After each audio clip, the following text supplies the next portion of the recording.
Wisp Sports Radio, the voice of women in sport. Hello and thanks for downloading Beyond the Balls. You're listening to our 14th episode.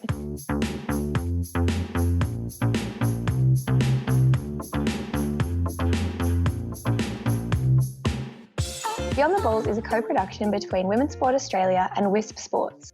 We're your hosts, Ella Smith and Georgina Mallon, here to discuss all the topics on women's sports off the pitch. Hey Georgina, how are you going? Are you excited for today? Hey Ella, I'm really excited. Yeah, we're so lucky today. We have Melissa King. So in August, Melissa was actually appointed the CEO of the local organising committee for the FIBA Women's Basketball World Cup, which will be held in Sydney in 2022. Before this role, she was the first female CEO of Surf Life Saving Australia, and before that worked on the corporate side of the Sydney Opera House and for the APEC 2001 task force. Melissa is also an independent director of the United Nations Association of Australia. Melissa, welcome to the show. Thank you. Pleased to be here. So Melissa, we'll go back to, we'll start with when you grew up in Melbourne and you studied a Bachelor of Arts before mastering in business administration and went down this career path as we mentioned earlier. When you were growing up, was sport a big part of your life? Look, it was. Actually, I grew up in the UK, so because of my father's work, we travelled around the world. So whilst I was born in Australia, I had a stint in New Zealand and then did most of my high school in England and then came back to Australia for uni. And one of the things I always say was sport saved me. And what I mean by that is whilst I didn't play at the elite level, sport was always an incredibly important part of my life. I played hockey and netball and tennis. And when you travel a lot, sometimes when you're moving countries and you're 12 or 13, that's quite a difficult age for anybody. And being able to play sport and being interested in sport was really helpful and a great way to meet people, but also a great leadership trait, I think, that you learn when you play any sport, but especially team sport. So, Melissa, you've held roles with the Sydney Opera House, Department of Prime Minister and Cabinet, APEC 2007 Task Force, and the Governance Institute. Then in 2013, you started at Surf Life Saving Australia. Why did you make the switch to work for a sporting organisation? So it's really interesting how so many people think about Surf Life Saving as a sporting organisation, whereas for me, Surf Life Saving is a humanitarian organisation. And the bow is still interesting though. And what I say about that is it's actually about the skills that we have that we transfer across. So in all of my roles, I've really had a very strong basis in marketing, communications and business development, and sort of overlaying that with governance and risk. Surf Life Saving was so interesting to me because it has so many strings, if you like. Life-saving, training and development, sport, participation. We had 2 wholly owned subsidiaries that were helicopter companies, fundraising arm, and a sort of a sport development arm. So it's just the most amazing organisation and probably was one of the most beloved organisations, certainly in the context of Australia. And for me, that was really exciting because I always wanted to be involved in sort of major events, but very much to my core or my why, if you think about Simon Sinek, is making a difference. And for me, Surf Life Saving was really going to be able to do that on lots of different platforms. So, Melissa, you've worked in the corporate world for a while and both government and sports are known for being relatively male-dominated industries. I'm really interested in your transition from working in government to working in the SLSA, which I guess, like you said, isn't necessarily sports because it has so many arms. But I'm wondering, when you joined the SLSA, did you notice similarities between the organisation and your previous work in the government? I think one of the things that we all feel is that culture is different across all organisations, because culture is that almost that unseen piece, the things that people do when you're not looking. And for me, Surf Life Saving, what was great is it's 50-50 male-female membership. But sort of as you increase into leadership roles, it's sort of more skewed to men. But in saying that, the culture was very much a part of bringing everybody forward. And I think that part of it is too thinking about, well, what do we want to achieve? What's the lasting legacy? You know, what's the vision of what you want to achieve when you come into an organisation? Doesn't matter whether you're, you know, in whatever area you're in. And I think that for me, surf lifesaving was really welcoming. But it was also about how do we amplify what surf lifesaving was doing, because whilst we as Australians know it, it's something that we really don't think about because it's always been there. And so it was important for me to be able to amplify that. And I think when you think about government or you think about Sydney Opera House, so the arts, it is very much about taking that story to more people, to engage them, to participate in what you're doing. So for me, that was, you know, a continuing story in my career, is around how do we increase awareness and amplify the positive things that the organisations with which I've worked are doing to engage people in them. And that might be to do better from a governance perspective. It might be from an arts perspective, to actually be able to experience and enjoy the beauty and joy of arts. From a sports perspective, it might be that natural endorphin you have when you're watching a game or participating in a game, or even when you're a part of an organising committee, that it is bringing something amazing, you know, to a group of people, be that a World Cup or be it Australian Surf Lifesaving Championships, or actually be it an event with nippers on the beach. Yeah, so Melissa, you became the first female CEO of the Surf Lifesaving Australia in 2015. How did this role actually come about for you?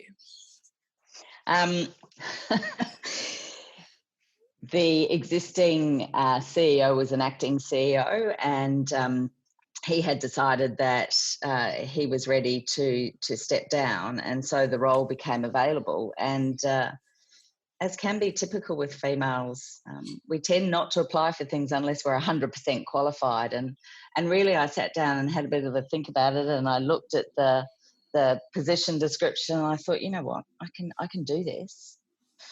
And I went through a process of sort of going, okay, I can do 80% of this. And then I went, no, Melissa, you know, if you don't give it a go, if you don't put your hat in the ring, you know, you're not stepping up. And so I did. I put my hat in the ring, and they did a global search, and I was shortlisted, and I was very clear about confidentiality. You know, it was important that, you know, we go through the process, which is nerve-wracking at the best of times. Anyway, I went through the process, and I was deemed the best candidate for the job and was offered the role. Wow, so it paid off then, the decision to go for it. It did, and I have to say, throughout my career, there have been moments, certainly when I first came into Surf Lifesaving as General Manager, Business Development and Communications, I went through that same process. I thought, oh, will I apply, won't I apply, will I apply, won't I apply? And I had talked to my father about it, and he passed away just before the application was due, and my brother-in-law turned around and said to me, are you going to apply? And I said, oh no, we've just buried Dad. And he looked at me and he said, your father would be so disappointed if you didn't do this. And I turned around and I thought, what am I doing? And that started me really thinking about the process we go through in life to decide what things we're going to do or not going to do, but also the scenario of, if you don't see women in leadership positions, if you don't see women in sporting organisations, you don't know that's possible.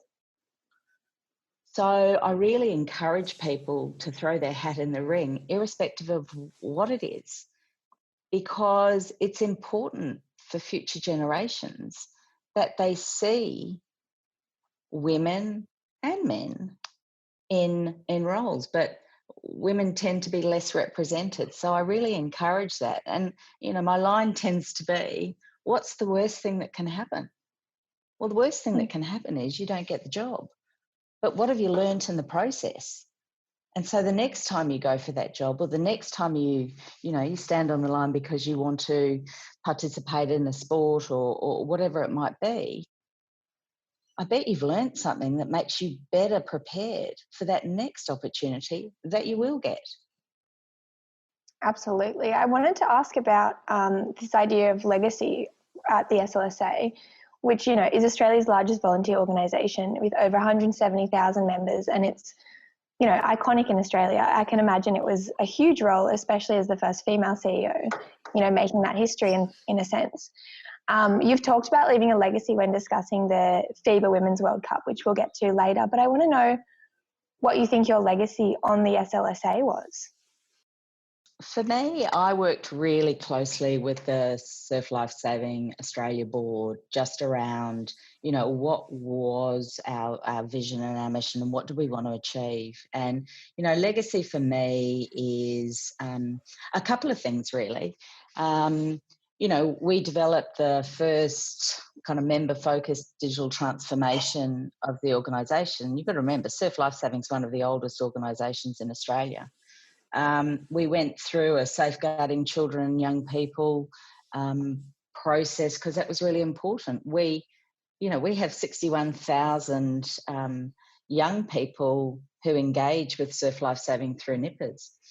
But I think what we need to remember with Surf Life Saving is they've been an organisation and will continue to be an organisation that does amazing things in the community. And so legacy is a part of how they think and how they act and how they behave, from training and development through to sport. And for me, one of the programs that we talked about when I was at Surf, which has continued to grow and was actually just launched probably a couple of months ago, was around mentoring women in surf lifesaving. And one of our strategies was around ensuring that the leadership roles reflected the communities in which we operated. And so that was really important, because when you've got 50-50 male-female membership, but that's not reflected in leadership roles, we need to think about how do we change that. So, that was one of the legacy pieces. And in all organisations, your revenue is important, because if you are funded and you are able to have resources, both people and financial, then you're able to do extra things. So for me, that was another piece of ensuring that we had, robust government funding. We had a great sort of team of sponsors who'd been with us for a number of years. And also just that real enthusiasm for both staff and for our volunteers working together to achieve outcomes. And, saving lives, creating great Australians, building better communities is a wonderful mission statement to achieve zero preventable deaths. Yeah, so Melissa, you are currently a non-executive director of the United Nations Association of Australia. What does that involve? Yes. So the United Nations Association of Australia is, in essence, here to promote the activities of the UN in the context of Australia.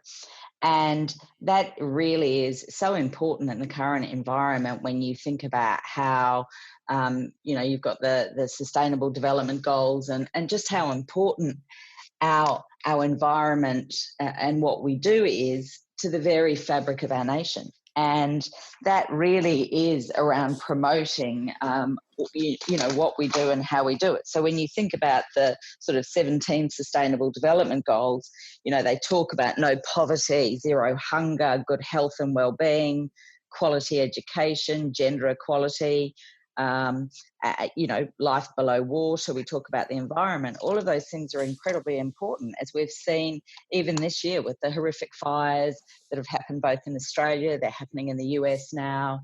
And we think about our environment and the effect we're having on our environment and what that means for future generations. So for me, an engagement with the United Nations Association of Australia, I'm really passionate about the Sustainable Development Goals and thinking about, what's our role in that, and what are the things that we can do as individuals? And they don't have to be big things, they can be small things. But what can we do as individuals to make a significant difference for future generations, but also for the very planet we live on and rely on to survive? Yeah, absolutely. That's so impressive that you've got that hat while also heading up the Basketball Women's World Cup, which is what we're going to get into now. So in August, you're appointed CEO of the local organising committee for the FIBA Women's Basketball World Cup, which, like we said, will be held in Sydney in 2022. Can you tell us a bit about what this role will involve over the next 2 years? Oh, I'm just getting my head all around that, but yes, absolutely. So in partnership with sort of Basketball Australia and the New South Wales government, the sort of bid group worked together to win the bid. The local organising committee basically has the responsibility to be able to deliver the event in 2022, which is the event itself is sort of the 23rd of September until the 2nd of October in 2022. But there's a number of activities that happen in bringing that to life. And that's everything from, being able to amplify and create excitement and enthusiasm around the event. We won't know who'll be competing until about February 2022 because there's a whole round of qualifying games to get through, but there'll be 12 teams in Australia for the event. Australia, as the host, is already through. It's a pretty interesting time, as you would imagine, with the Olympics being postponed. So we've got back-to-back sort of Olympics next year and then the World Cup the following year. The Opals, the Australian basketball team, are an amazing team, and they are currently ranked as number 2 in the world, and they've medalled in the last 5 since 1994. So they're a pretty awesome team. But from a local organising committee perspective, it is everything from event services to competitions and venues to athlete services to your marketing, your communications, your media, your promotion. There's a commercial side of it. And then there's also, creating a lasting legacy for women's basketball in Australia. Yes, as you were saying, the Tokyo Olympics and Women's World Cup will be played in back-to-back years, which is incredibly exciting for women's sport, particularly at this time where we are seeing so much history being made in women's sport. The timing of the World Cup is quite significant in terms of the broader movement of women's sport. Is this something that weighs on you? Oh, no, I think it's exciting. I mean, I think we've just got to grasp these opportunities and really think about, how do we engage more people to become involved? I mean, our vision for the sort of the World Cup is to ignite the passion of women's basketball globally. And, we want to create a sort of a bold and engaging and inclusive World Cup that celebrates not just the excitement of women's basketball, but the power of it. I mean, the skill and expertise that these women have is just amazing. And, we really want to be able to take that, to our basketball fans, but sporting fans and beyond that, because basketball it's cool. And, I think I've said in other conversations, we want bring a bit of, funkiness and coolness to that, to a broader audience, because it's just, it's really fun.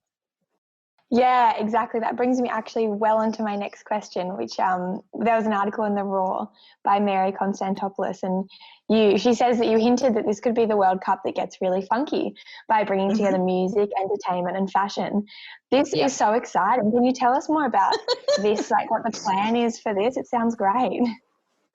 Oh, no, that's a secret, girls. No, come on. I mean, look, I think at the end of the day, I think about sport, and I think about all the things and all the people who actually love sport and who love activities and events. And it doesn't matter whether you're somebody who loves the arts or, whatever it is, it's about being engaged, and it's really about thinking more broadly. And I think what's great about Australia is when we host World Cups or Olympics or actually any events, we're incredibly proud and we get behind our teams, but actually we're also incredibly giving, in that we're such a multicultural society that, with 12 teams 11 who aren't Australian, we've got communities here who will naturally support them. And in addition to that, how do we think about it in a way that engages us? So, you know, if you think about DJs and you think about urban artists and you think about fashion and you think about, you know, shoes and all that sort of stuff, it just, to me, it talks to it. And to me, basketball is certainly in Australia, I use the word clean, and I don't mean that in a negative way, but it's a really exciting opportunity, I think, for partners as well, because women's sport is really being highlighted, but it's the skill and the ability. It's what happens on the court, and what happens off the court. It's how we all engage in it. And so part of the work that we're doing now is thinking about, well, how do we make that happen? And how do we bring more people in? And actually, as a part of that, you know, in my mind, I think I'm really tall and I'd be a great basketballer. And I've never played basketball.